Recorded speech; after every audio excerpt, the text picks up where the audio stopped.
analyst with us and our viewers. Now we move on to our next news. US President Donald Trump has abruptly cut off trade talks with Canada over its digital services tax on US tech firms. Calling it a blatant attack, Trump said he would introduce new tariffs on Canadian goods within the next week. The move throws US-Canada relations back into chaos after a calm period, including a recent G7 meeting with Canadian Prime Minister Mark Carney. The tax, which targets companies like Amazon, Meta, and Google, is a 3% levy on digital revenue above $20 million from Canadian users. Trump announced the termination of all trade discussions with Canada until the text is reversed.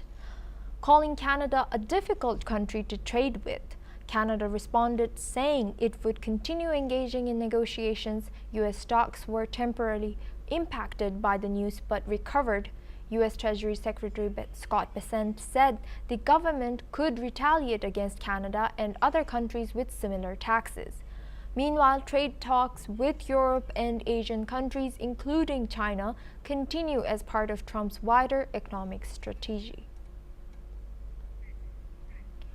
The US President Donald Trump said that his country is aiming to remove all trade barriers with India, a move he called unthinkable. Speaking at the White House, Trump expressed hope that a trade deal with India would allow the US to trade freely, insisting that current restrictions are impacting trade opportunities.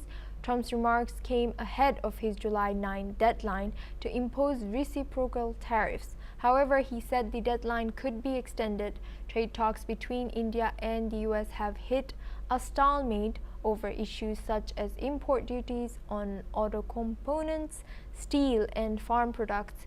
India is pushing for a rollback of the proposed 26% tariff. While the US has yet to agree, despite the impasse, both countries remain committed to expanding trade. In February, Trump and Indian Prime Minister Narendra Modi agreed to a phased trade deal, aiming to boost trade to $500 billion by 2030. Now